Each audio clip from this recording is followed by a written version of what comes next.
On the night of April 25th, 32 names will be called at the NFL Draft. Now it's time to try and predict them all. The Chicago Bears at number 1, I have them taking, of course, Caleb Williams, the quarterback out of USC. I think it's obvious by now. I made a video about this topic a few months ago, and I think this is easily the right decision. Caleb is the best quarterback prospect since Trevor Lawrence, and you don't pass on that. Number 2 with Washington, Jaden Daniels, the quarterback out of LSU. While I don't necessarily agree, I would prefer Drake May here personally, but it seems like Washington wants Daniels. But does Daniels want Washington is a question that has arose in the last couple days. My gut has always told me Drake May is going second overall, but I'll follow what the reports and what the people actually plugged in are saying, so I'll go Jaden Daniels here. Although this pick could make or break the Peters and Quinn regime, so they better be right. At number 3, I have the Patriots taking quarterback Drake May. Reports have said that the Patriots like Jaden Daniels a lot, but in the event that he's taken, I think we'll have to see them take Drake May. I kind of wanted to make this mock spicy and have them take JJ McCarthy, which I still think is a possibility, but it's more likely that the pick will be May. Unfortunately for the Patriots, their roster is nowhere close to competing right now. At number 4, I have the Cardinals taking wide receiver Marvin Harrison Jr. Aside from Caleb Williams, MHJ might be the best player in this class. The Cardinals lost DeAndre Hopkins over a year ago, and now it's time to get Kyler Murray his young wide receiver 1. And while this mock does not include trades, a trade back of course is possible, and Monty Osenfort has shown he will do that. At number 5, I have the Los Angeles Chargers taking wide receiver Malik Neighbors. With Keenan Allen and Mike Williams gone, you almost have to think it's wide receiver at this point. I've given my thoughts on Quentin Johnston before, and I'm not a fan. And he was not picked by this regime. Aside from Joe Alt, who could play right tackle for them, and maybe Rome Odunze, I don't see anybody else being the pick here. Although, I would not rule a trade down with Minnesota or Denver. At number 6, I have the New York Giants taking quarterback JJ McCarthy. We've heard plenty of rumors about McCarthy being linked to the Giants by now. Do Shane and Dable go with a safer pick like Alt or Odunze, but let their fate be decided by Daniel Jones or Drew Lock? Or do they get their guy? I'm going with the latter. And Rich Eisen already said that the Giants regret the Daniel Jones contract, so right now it seems like they want to get their own guy. At number 7, I have the Titans getting offensive tackle Joe Alt. This seems like an easy one. The Titans will probably stick with Will Levis for another year, and their tackle spots are a mess. Andre Dillard left them in free agency, and Joe Alt would be an easy upgrade for them. Assuming Radins and Skoronski keep progressing, this offensive line could look pretty good next season. At number 8, I have the Atlanta Falcons going edge rusher Dallas Turner. I was torn between Turner and Terrion Arnold, but I landed on Turner here. The Falcons have nothing going for them at the edge position, and Turner is a good scheme fit for Atlanta, who should be transitioning to a 3-4 defense this year. At number 9, I have the Chicago Bears going edge rusher Jared Verse. This is another prime trade back spot, but here I'll go with Verse. Chicago brought in Montez Sweat last season, but they still could use a guy across from him. He's a good fit for their 4-3 defense, and with his power and speed combo, it could pay off big time. At number 10, I have the New York Jets going Brock Bowers, the tight end. The Jets did a good job addressing the tackle position in the offseason so far, so this gives them the freedom to go best player available. In this case, it's probably Brock Bowers. I feel like Aaron Rodgers has not had a tight end at this level since Jermichael Finley in the early 2010s, and this could really elevate their offense. At number 11, I have the Minnesota Vikings going cornerback Terrion Arnold. The Vikings desperately need a cornerback 1, and Arnold could be that guy. I like him whether it's a man or zone heavy scheme, but in this case the Vikings are zone heavy. He has the size, instincts, and recovery speed to be one of the better corners in the league one day. At number 12, and maybe this is early, but I have the Broncos going Bo Nix. Once again, it could be early and maybe they take him in round 2 or trade back up into the late first, but in terms of needing a quarterback, the Broncos may be the most desperate team out of any. The good news is Nix is a really good fit for Sean Payton's system. He'll make quick reads, which is something Russell Wilson apparently struggled with, and he'll be accurate in the short passing game. Not saying this is a home run pick, but maybe, based on the scheme, it could work. At number 13, I have the Las Vegas Raiders going wide receiver Rome Odunze. This would be a dream scenario for the Raiders. Odunze could go early as 5 or 6 and nobody would bat an eye. Devontae Adams may not be in their long-term plans, whether it's due to his age or a trade, but getting Odunze as their future wide receiver 1 would be a nice fit. At number 14, I have the Saints going offensive tackle Olu Fashanu. I'm not sure if the Saints want to pull the plug on Trevor Penning at left tackle, but maybe they do. There's also this dark cloud over Ryan Ramczyk due to his knee injury. Fashanu has the raw talent you want with any offensive tackle prospect. He just needs to work on a couple things to maybe reach that elite level. At number 15, I have the Indianapolis Colts going cornerback Cooper DeJean. Maybe this is a reach depending on who you ask, but I love this fit. DeJean is such a good read and react type of player, and he'll thrive in that zone-heavy scheme with Gus Bradley. He's a terrific athlete and should make an impact from day one. At number 16, I have the Seattle Seahawks going tackle or maybe guard Troy Fautanu. The Seahawks' interior offensive line is a mess right now. Drafting Fautanu gives them a guy who can really play all 5 spots on the offensive line, a guy who shows great agility and movement skills. You'd have to assume that their quarterback position is okay right now, especially after the Sam Howell trade. At number 17, I have the Jacksonville Jaguars going Byron Murphy II,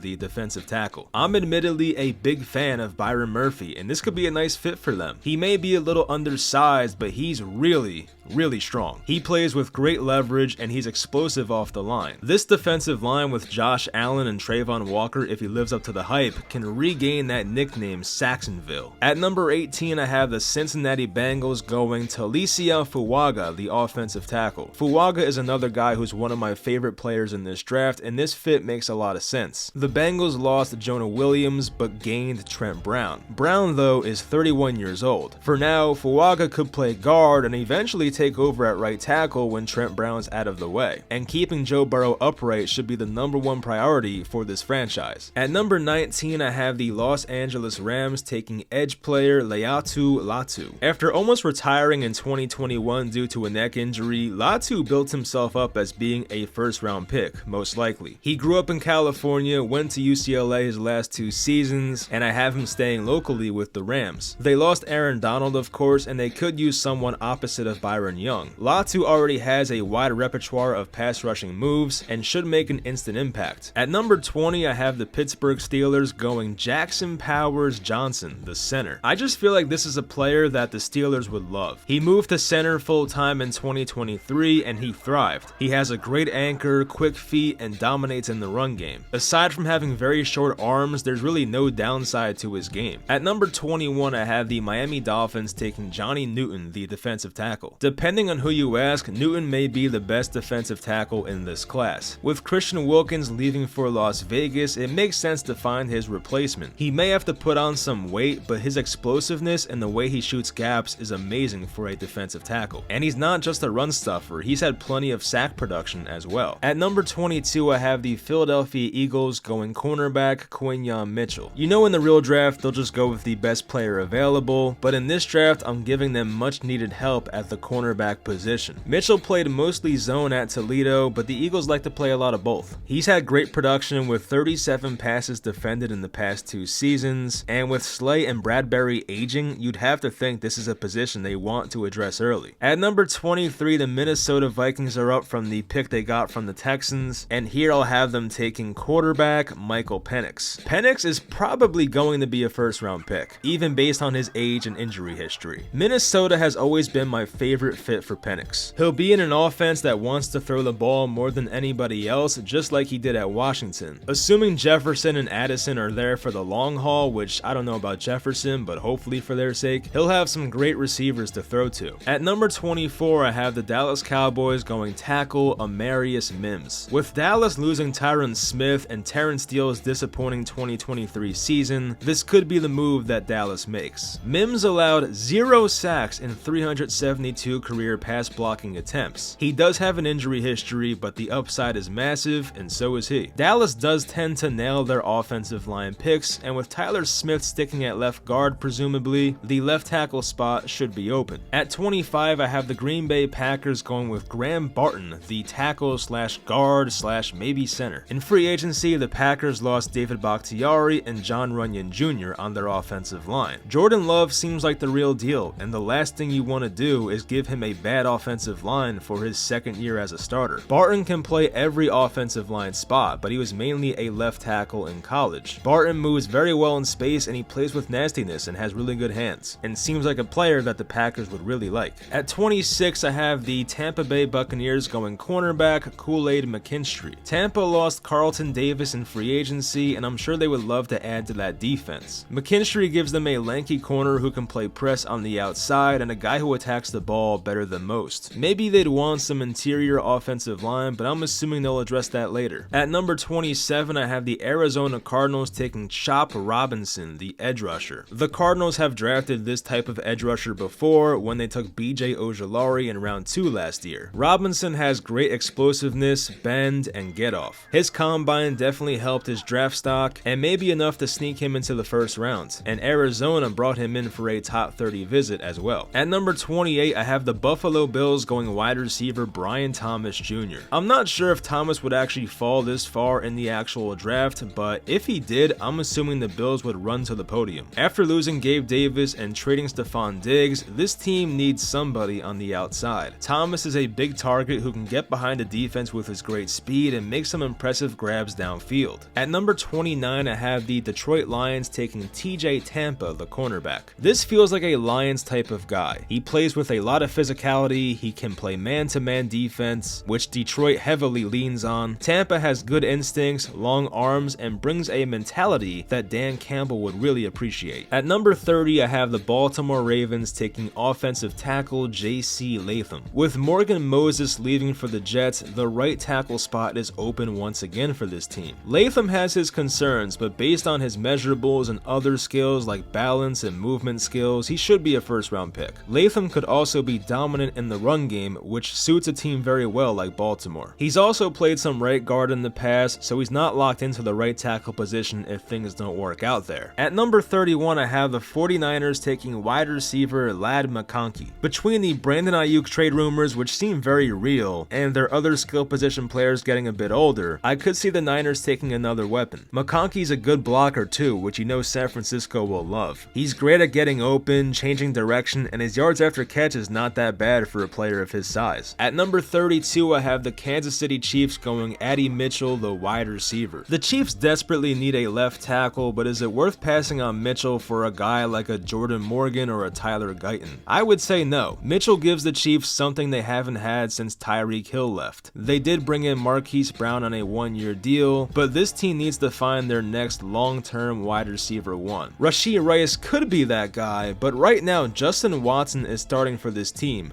They could do better. Anyway, that's going to do it for this video. I hope you guys enjoy. Let me know which picks you agreed with or disagreed with. Of course, like and subscribe if you're still here, and I'll talk to you guys next time.